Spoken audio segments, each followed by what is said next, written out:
Hello students, last video में हमने आपसे वायरस क्या है, वायरस का इतिहास एवं वायरस को सजीव व निर्जीव की योजक कड़ी क्यों कहा जाता है, इन सभी बिंदुओं पर हमने पिछले वीडियो में आपसे चर्चा की। एक बार फिर हम आपको बता रहे हैं कि वायरस शब्द की जो उत्पत्ति हुई है, ठीक है, वो लैटिन शब्द से हुई है जिसका अर्थ होता है पॉइजनस फिलड। पॉइजनस फिलड का अर्थ होता है विषैला तरल पदार्थ। देखिए, ये विषैला तरल पदार्थ का अर्थ होता है कि ये विषैला तरल पदार्थ ऐसा होता है जो जीवों के अंदर विभिन्न प्रकार के रोग उत्पन्न करने में क्या होता है, सहायक होता है। वायरस की खोज मैंने आपको बताया था डीजे इवानोविस्की ने 1892 में की। डीजे इवानोविस्की ने 1892 में किसकी खोज की थी? वायरस की खोज की थी। और 1935 में स्टेनली नाम के एक वैज्ञानिक थे जिन्होंने वायरसों का क्रिस्टलीकरण किया। वायरसों का क्या किया था?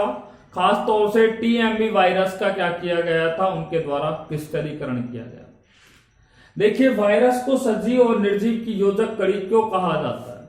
वायरस को सजीव और निर्जीव की योजक कड़ी इसलिए कहा जाता है क्योंकि वायरस में सजीवों के लक्षण भी पाए जाते हैं और निर्जीवों के लक्षण भी क्या है, पाए जाते हैं। देखिए, वायरसों में कौन से सजीवों के लक्षण पाए जाते हैं? वायरस जो होते हैं वो ताप, रासायनिक पदार्थ और विकिरण के प्रति अपनी अनुक्रिया को क्या करते हैं, प्रदर्शित करते हैं। वायरसों में सजीवों का लक्षण कौन सा है? मैंने आपको पहले बताया, ताप, रासायनिक पदार्थ और विकिरणों के प्रति वायरस अपनी अनुक्रिया को प्रदर्शित करता है। दूसरा आपको बताया कि वायरस के अंदर क्या पाया जाता है? आनुवांशिक पदार्थ पाए जाते हैं। वायरसों में कौन से पदार्थ पाए जाते हैं? आनुवांशिक पदार्थ पाए जाते हैं। और आनुवांशिक पदार्थ के रूप में वायरसों में क्या पाया जाता है? डीएनए और क्या पाया जाता है? आरएनए पाया जाता है। तीसरा करेक्टर मैंने बताया कि वायरसों में जो आनुवांशिक पदार्थ होते हैं उनकी क्या होती है? पुनरावृत्ति होती है। आनुवांशिक पदार्थों की क्या होती है? पुनरावृत्ति होती है। वायरसों में प्रतिजनी लक्षण पाए जाते हैं। एंटीजेनिक प्रॉपर्टीज वायरसों में पाई जाती है। प्रतिजनी लक्षण किस में पाए जाते हैं? वायरसों में पाए जाते हैं। वायरसों में परपोषी विशिष्टता पाई जाती है। परपोषी विशिष्टता का लक्षण किस में पाया जाता है? वायरसों में पाया जाता है। नेक्स्ट कैरेक्टर आपको बताया था कि वायरस जो होते हैं वायरस जो होते हैं उनमें एक महत्वपूर्ण लक्षण पाया जाता है कि वायरसों में क्या होता है? उत्परिवर्तन होता है। वायरसों में क्या होता है? उत्परिवर्तन का महत्वपूर्ण लक्षण पाया जाता है।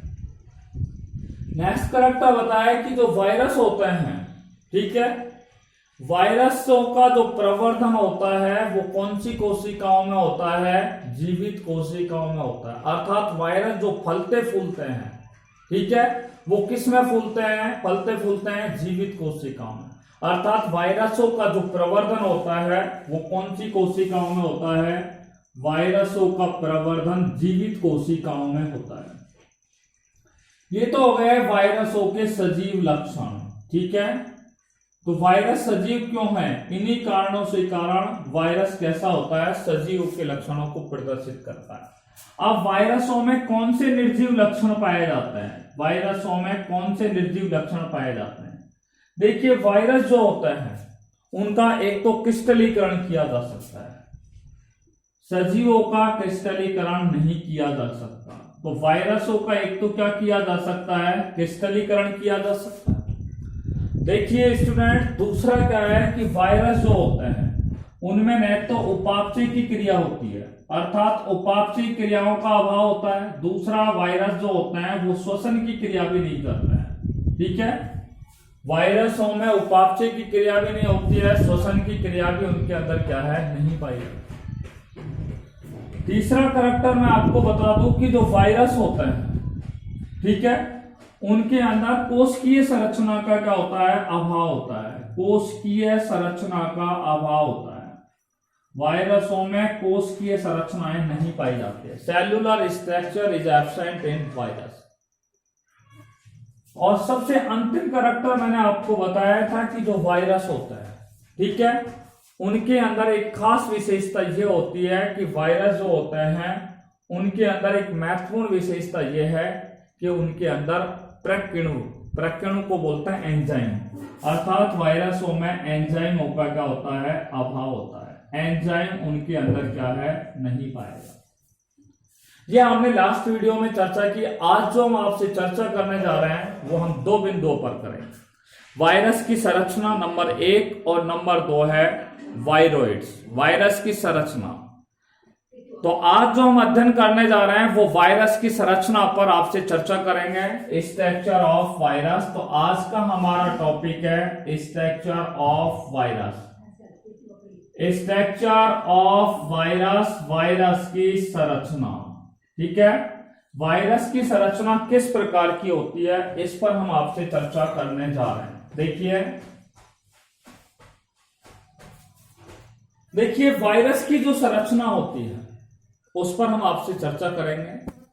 वायरस का जो आकार होता है, वायरस का जो आकार होता है वो कैसा होता है, अलग अलग होता है। भिन्न भिन्न वायरसों का आकार कैसा होता है, भिन्न भिन्न होता है। हम बात कर रहे हैं वायरस को आकार की दृष्टि से कुछ वायरस कैसे होता है, ऐसे होता है, यानी कि कुछ वायरस कैसे होते हैं, गोलाकार होता है, ठीक है। कुछ वायरस कैसे होता है, इस तरीके से गोलाकार संरचना के रूप में पाएगा। अब गोलाकार संरचना के रूप में कौन से पाए जाते हैं मैं आपको बता दूं। गोलाकार संरचना के रूप में दो प्रकार के वायरस पाए जाते हैं। एक होता है पोलियो वायरस। पोलियो वायरस जो होता है उसका आकार कैसा होता है, गोलाकार होता है। और दूसरा वायरस होता है influenza virus. Influenza virus, influenza virus और पोलियो वायरस का आकार कैसा होता है, गोलाकार होता है। कुछ वायरस ऐसे होते हैं जिनका आकार कैसा होता है, छड़ के आकार का होता है। कैसा होता है, छड़ के आकार का होता है। तो जिनका आकार छड़ाकार होता है, ठीक है, रॉड लाइक स्ट्रक्चर के रूप में पाया जाता है, वो मैं आपको बता दूं। एक ही वायरस है जिसका नाम है टीएमवी, टोबैक के मोज़ेइक वायरस, ठीक है। टीएमवी जिसका पूरा नाम है टोबैक के मोज़ेइक वायरस। तो ये टोबैक के मोज़ेइक वायरस का आकार ऐसा होता है, छड़ के आकार का होता है। कुछ वायरस ऐसे होते हैं जिनका आकार कैसा होता है, बहुकोणीय होता है। कैसा होता है, उनका आकार बहुकोणीय होता है, ठीक है। तो कुछ वायरसों का आकार कैसा होता है, बहुकोणीय संरचना के रूप में उनका आकार क्या है, पाया जाता है। तो ये बहुकोणीय संरचना के रूप में पाया जाता है। और बहुकोणीय जो संरचना होती है वो कौन से वायरसों में पाई जाती है, एडिनो वायरस। एडिनो वायरस का आकार कैसा होता है, बहुकोणीय होता है। कैसा होता है, बहुकोणीय। कुछ वायरस ऐसे होते हैं जिनका आकार टैडपोल के समान होता है। जैसे टैडपोल का आकार होता है ऐसा होता है, जैसे मैं आपको यहाँ पे डायग्राम आपको बना करके दिखा रहे हैं।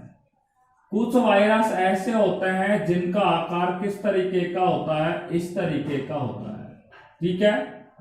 कुछ वायरसों का आकार कैसा होता है, इस प्रकार का होता है। कुछ वायरसों का आकार टैडपोल के आकार की संरचना के रूप में पाया जाता है, जिनको हम जीवाणुभोजी जो वायरस होते हैं, ठीक है। जीवाणु वायरस जो होते हैं उनका आकार कैसा होता है, इस टैडपोल के आकार की संरचना के रूप में पाया जाता है। टैडपोल लाइक स्ट्रक्चर के रूप में पाया जाता है। तो ये विषाणु होते हैं, जीवाणु वायरस होते हैं, यानी कि वायरसों का आकार कैसा होता है, भिन्न भिन्न होता है।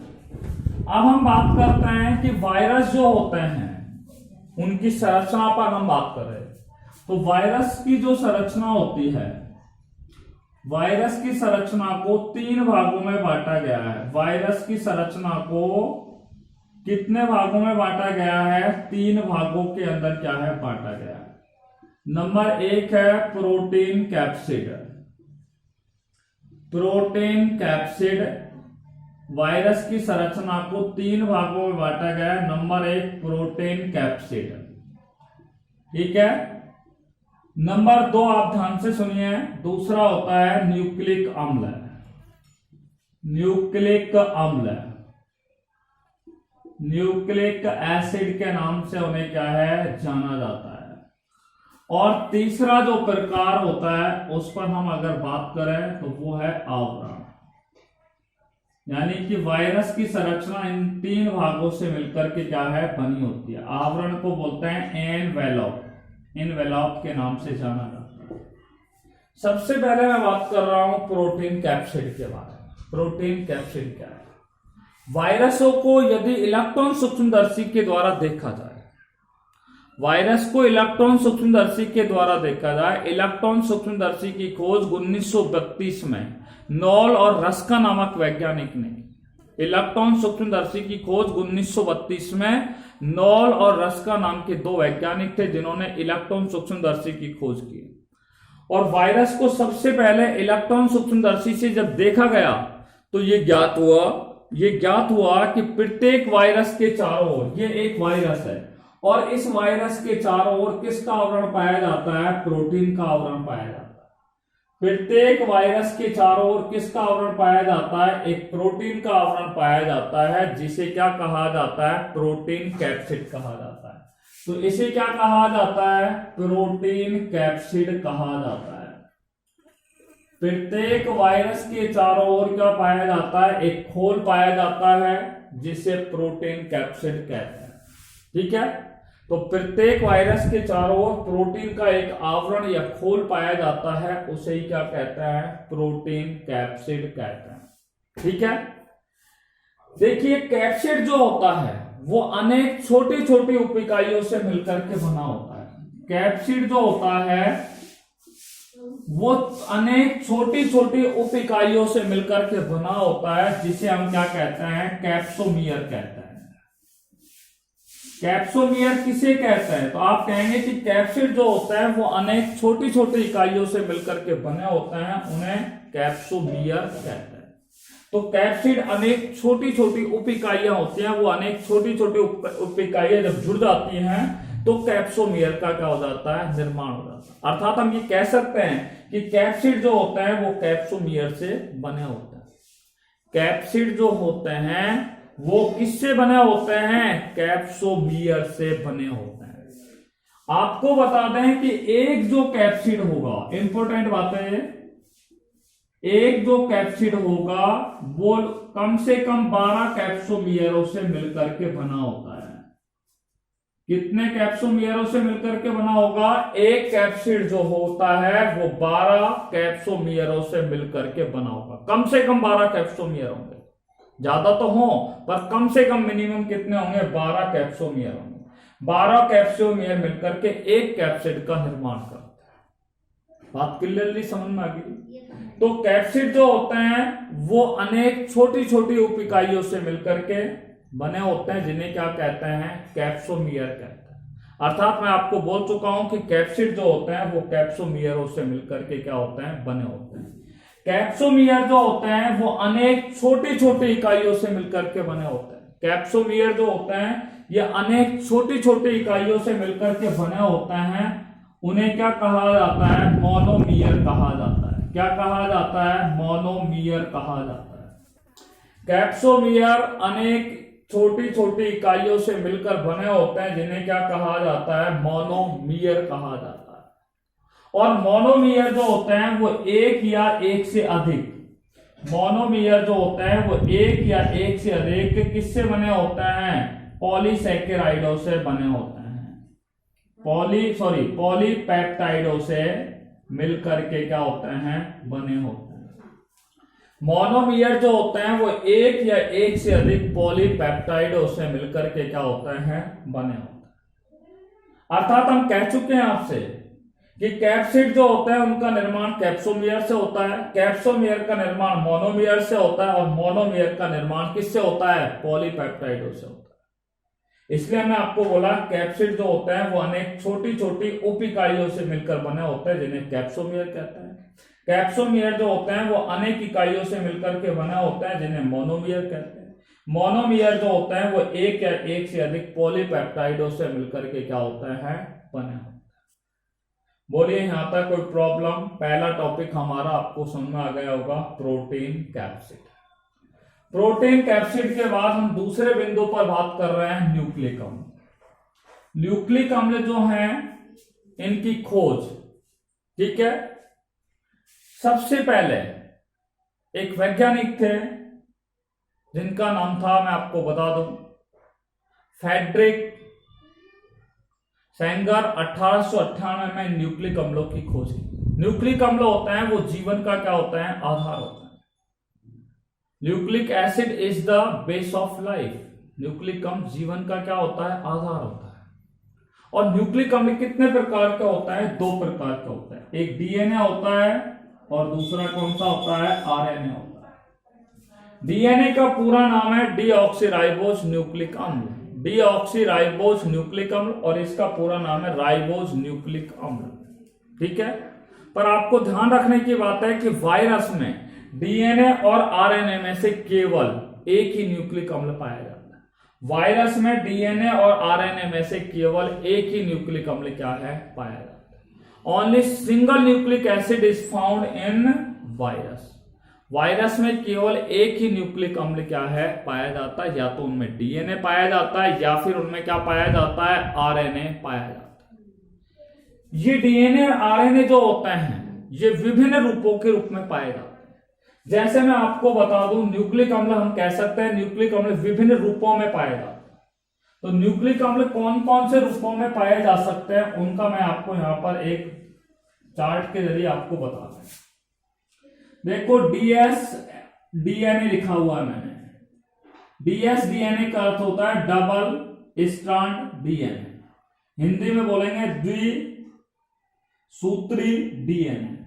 दूसरा है एसएस, एसएस का अर्थ होता है सिंगल स्ट्रैंड डीएनए। तीसरा होता है सिंगल स्ट्रैंड आरएनए और चौथा होता है double strand DNA, sorry double strand RNA. तो ये न्यूक्लिक अम्ल क्या है, विभिन्न रूपों में पाया जाता है।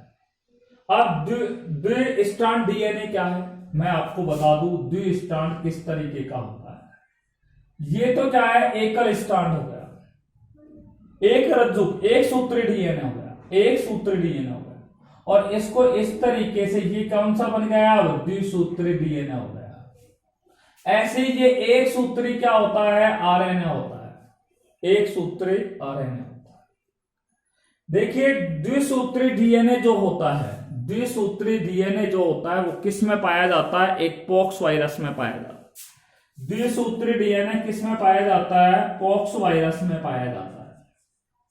किस में पाया जाता है, पॉक्स वायरस में पाया जाता है। दूसरा हर्पीज वायरस में पाया जाता है। हर्पीज रोग होता है वो हर्पीज वायरस के कारण होता है, ठीक है। तो हर्पीज वायरस के अंदर द्विसूत्री डीएनए पाया जाता है। हर्पीज वायरस में क्या पाया जाता है, द्विसूत्री डीएनए पाया जाता है। और तीसरा आपको हमने बताया था हेपेटाइटिस बी। हेपेटाइटिस बी को हम पीलिया रोग या जॉन्डिस रोग के नाम से क्या है, जाना जाता है, हेपेटाइटिस रोग। हेपेटाइटिस बी जो होता है उसके अंदर भी द्विसूत्री डीएनए पाया जाता है। अब बात करते हैं सिंगल स्ट्रैंड डीएनए, एक सूत्री डीएनए। एक सूत्री डीएनए किस में पाया जाता है, कॉलीफेज। कॉलीफेज, कॉलीफेज एक विशेष प्रकार का क्या है भी, एक विशेष प्रकार का वायरस होता है। इसी वायरस के कारण आपको मैं बता दूं, गंगा जल, गंगा का जो पानी होता है उसको हम लंबे समय तक अगर संरक्षित करके रखें तो वो पानी कभी भी दूषित नहीं होता है। क्यों नहीं होता है, क्योंकि उसमें ये कॉलीफेज नाम का क्या पाया जाता है, वायरस पाया जाता है। और वो क्या है कि उस पानी में उपस्थित जितने भी दूषित पदार्थ होते हैं उन सभी का क्या कर जाता है, भक्षण कर जाता है। और ये मानव के लिए क्या है, कोई नुकसानदायक नहीं होता है, हार्मफुल नहीं होता है। तो ये सिंगल स्ट्रैंड डीएनए होता है जो कॉलीफेज में पाया जाता है। या एक और होता है कॉलीफेज 174 वायरस, ठीक है। कॉलीफेज इंटू 174 नाम का क्या होता है, वायरस होता है। इनमें एक सूत्री क्या पाया जाता है, डीएनए पाया जाता है। अब बात करते हैं एसएसआरएनए। एसएसआरएनए का अर्थ होता है सिंगल स्ट्रैंड आरएनए, हिंदी में बोलेंगे एक सूत्री आरएनए। एक सूत्री आरएनए किस में पाया जाता है मैं बता दूं। देखो टीएमवी वायरस में पाया जाता है, टोबक के मोजेइक वायरस में पाया जाता है, एचआईवी वायरस में पाया जाता है जिसको रेट्रोवायरस या ह्यूमन इम्यूनो वायरस के नाम से भी जाना जाता है, या एक होता है पोलियो वायरस में भी ये क्या है पाया जाता है। और वर्तमान में एक महामारी हमारे यहाँ पर फैली हुई है जिसका नाम है कोरोना वायरस।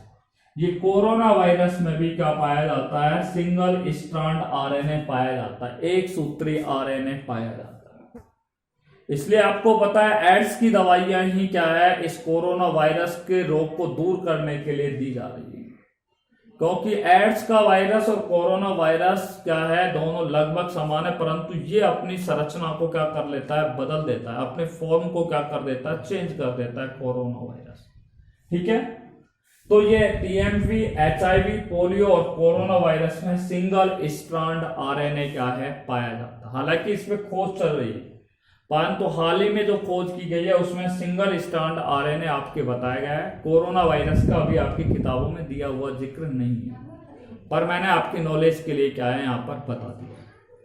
तो इस तरीके से क्या है कि वायरस की संरचना में क्या पाया जाता है, न्यूक्लिक अम्ल क्या है पाया जाता है। सबसे अंत में हम बात कर रहे हैं वायरस की संरचना का अंतिम भाग होता है जिसको हम बोलते हैं आवरण, एनवलप के नाम से इसे क्या है जाना जाता है। देखिए आपको हम बता दें कुछ वायरस होते हैं, ठीक है, कुछ वायरस होते हैं, उन कुछ वायरसों में कैप्सिड के चारों ओर, ये कैप्सिड है, ठीक है, कैप्सिड मैंने आपको बताया कि वायरस के चारों ओर प्रोटीन का क्या पाया जाता है, आवरण पाया जाता है जिसे प्रोटीन कैप्सिड कहा जाता है। और कुछ वायरसों में ये जो कैप्सिड होता है क्या है, ये प्रोटीन कैप्सिड है, इस प्रोटीन कैप्सिड के चारों ओर ढीला आवरण पाया जाता है। प्रोटीन कैप्सिड के चारों ओर क्या पाया जाता है, ये ढीला आवरण पाया जाता है। क्या पाया जाता है, ये ढीला आवरण पाया जाता है, ठीक है। और इस ढीले आवरण की मोटाई जो होती है, ठीक है, इस ढीले आवरण की जो मोटाई होती है वो लगभग 100 से लेकर के 150 आर्मस्ट्रांग होती है। 100 से लेकर के 150 आर्मस्ट्रांग होती है किसकी, इस आवरण। ये आवरण किस में पाया जाता है, कुछ वायरसों में पाया जाता है। और उनमें कहां पर पाया जाता है, कैप्सिड के चारों ओर, कैप्सिड के चारों ओर एक ढीला आवरण पाया जाता है जो क्या है 100 से लेकर के 150 आर्मस्ट्रांग मोटा होता है। और यह आवरण जो होता है वो किससे बना होता है, ये आवरण जो होता है वो प्रोटीन से बना होता है, ये आवरण वसा से बना होता है, ये आवरण किससे बना होता है, कार्बोहाइड्रेट से बना होता है। अर्थात ये आवरण जो होता है वो कुछ ही वायरसों में पाया जाता है और उन वायरसों में प्रोटीन, वसा और कार्बोहाइड्रेट से बना होता है। और किसके बाहर पाया जाता है, प्रोटीन कैप्सिड के बाहर की ओर पाया जाता है, या प्रोटीन कैप्सिड के चारों ओर क्या है ये पाया जाता है। इस आवरण का जो निर्माण होता है, इस आवरण का जो निर्माण होता है वो मैं आपको बता चुका हूं कि इस आवरण का निर्माण जो होता है वो पोषणी कोशिकाएं होती है। उन पोषण कोशिकाओं के प्लाज्मा झिल्ली के द्वारा इस आवरण का क्या होता है, निर्माण होता है। इसका जो निर्माण होता है वो पोषणी कोशिकाएं होते हैं या पोषण कोशिका होते हैं। उन पोषण कोशिकाओं की प्लाज्मा झिल्ली की कोशिकाओं से होता है या प्लाज्मा झिल्ली से होता है। वायरस की संरचना क्लियर समझ में आ गई होगी कि वायरस की संरचना के 3 भाग हैं, प्रोटीन कैप्सिड, न्यूक्लिक अम्ल और आवरण। मैंने बताया इलेक्ट्रॉन सूक्ष्मदर्शी से जब देखा गया वायरस की संरचना को तो वायरस के चारों ओर क्या पाया जाता है, प्रोटीन का एक आवरण पाया जाता है, एक खोल पाया जाता है जिसे प्रोटीन कैप्सिड कहते हैं। कैप्सिड जो होता है वो अनेक छोटी छोटी उप इकाइयों से, ठीक है, प्रोटीन जो कैप्सिड जो होता है वो अनेक छोटी छोटी उप इकाइयों से मिलकर के बना होता है जिसे कैप्सोमियर कहते हैं। कैप्सोमियर अनेक इकाइयों से मिलकर के बना होता है जिसे मोनोमियर कहते हैं। मोनोमियर जो होता है वो एक से अधिक पॉलीपेप्टाइडों से मिलकर के क्या होते हैं, बने हुए होते हैं। मैंने आपको न्यूक्लिक अम्ल बताया, न्यूक्लिक अम्ल जो होते हैं वो 2 प्रकार के होते हैं, डीएनए और आरएनए। डीएनए और आरएनए विभिन्न रूपों में पाए जाते हैं जो मैंने आपको बता दिया है। द्विसूत्री डीएनए, एक सूत्री डीएनए, एक सूत्री आरएनए और द्विसूत्री डीएनए, सॉरी आरएनए। और उसके बाद मैंने आपको बताया इस प्रोटीन कैप्सिड के चारों ओर कुछ वायरसों में एक आवरण पाया जाता है जिसे, ठीक है, जिसकी मोटाई 100 से 150 आर्मस्ट्रॉन्ग होती है, जो प्रोटीन, फैट और कार्बोहाइड्रेट से मिलकर के बनी होती है। इसका निर्माण जो होता है वो पोषण कोशिका की प्लाज्मा झिल्ली के द्वारा होता है। अब मैं एक सवाल आपसे कई बार पूछ लिया जाता है कि वीरियन क्या है। वीरियन क्या है? देखिए वीरियन क्या है ये कई बार आपसे पूछ लिया जाता है। तो वायरस के, ध्यान से सुनना है, वायरस के एक कण को, वायरस के एक कण को क्या कहा जाता है? वीरियन कहा जाता है। वायरस के एक कण को, a single particle of virus that is called वीरियन। Virus के एक कण को क्या कहा जाता है? वीरियन कहा जाता है। वायरस के एक कण को क्या कहा जाता है? वीरियन कहा जाता है। क्लियर बात समझ में आ गई? अब हम बात करते हैं वायरॉइड्स। वायरॉइड्स क्या है? What is the meaning of viroids? देखिए वायरॉइड्स क्या है, उन पर आपसे हम बात कर रहे हैं। देखो भी,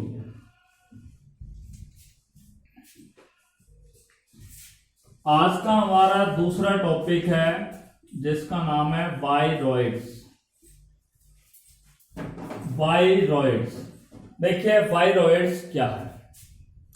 देखिए वायरस जो होते हैं, ठीक है, वायरस से छोटे आकार होते हैं। वायरॉइड जो होते हैं ये वायरस से कैसे होते हैं? छोटे होते हैं। वायरॉइड्स जो होते हैं वो वायरस से कैसे होते हैं? आकार में छोटे होते हैं। और इनके अंदर आरएनए जो होता है वो कैसा होता है? छोटे खंड के रूप में पाया जाता है। वायरॉइड्स में छोटे आरएनए का क्या पाया जाता है? खंड पाया जाता है। वायरॉइड्स में छोटे आकार का क्या पाया जाता है? आरएनए का खंड पाया जाता है। ठीक है, वायरॉइड्स में, ठीक है, जैसे ये वायरॉइड्स है, ठीक है, और वायरॉइड्स के चारों ओर प्रोटीन का आवरण नहीं पाया जाता। वायरॉइड्स में क्या नहीं पाया जाता है? प्रोटीन का आवरण यहां पर नहीं पाया जाता। तो वायरॉइड्स के चारों ओर प्रोटीन का आवरण नहीं पाया जाता। मैं आपको बता दूं वायरॉइड्स की जो खोज की गई थी वो 1971 में एक वैज्ञानिक थे जिनका नाम था डाइनर।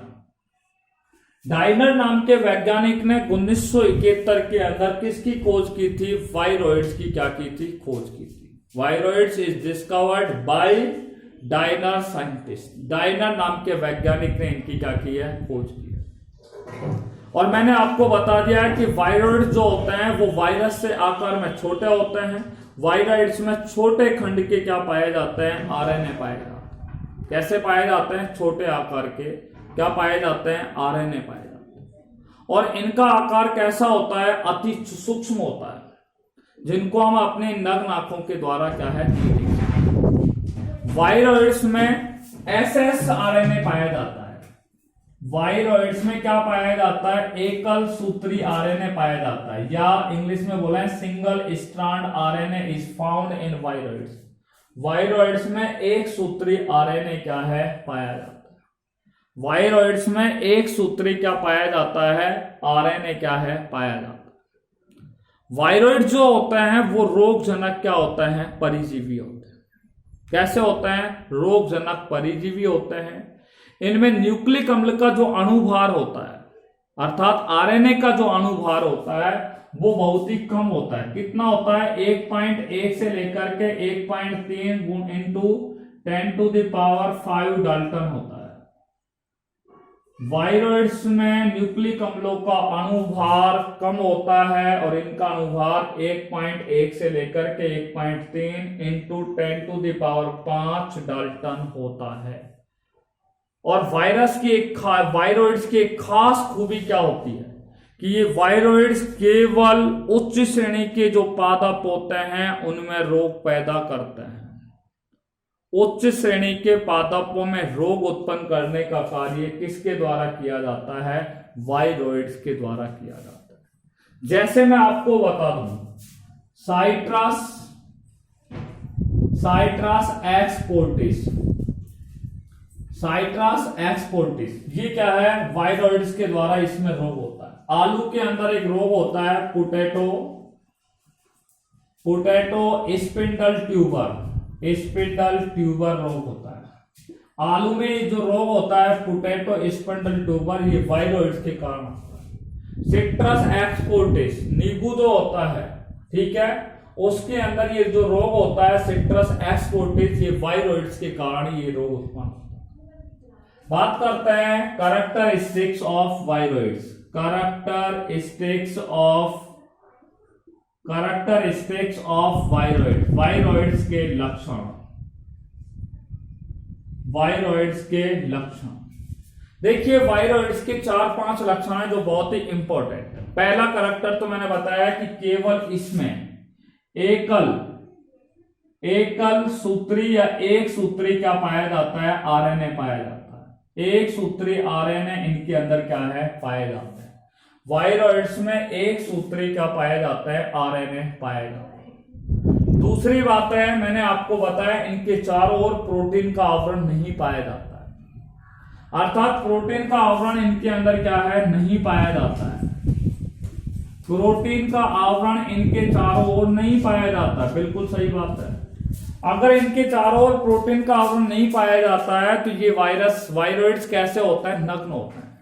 इसलिए इन्हें क्या कहा जाता है, इन्हें नग्न वायरस भी कहा जाता है। वायरॉइड्स के चारों ओर प्रोटीन का आवरण नहीं पाया जाता है, इसलिए वायरॉइड्स को क्या कहा जाता है, नग्न वायरस भी कहा जाता है। नेक्ड वायरस भी इन्हें क्या है, कहा जाता है। यह हो गया नेक्ड वायरस के नाम से जानते हैं।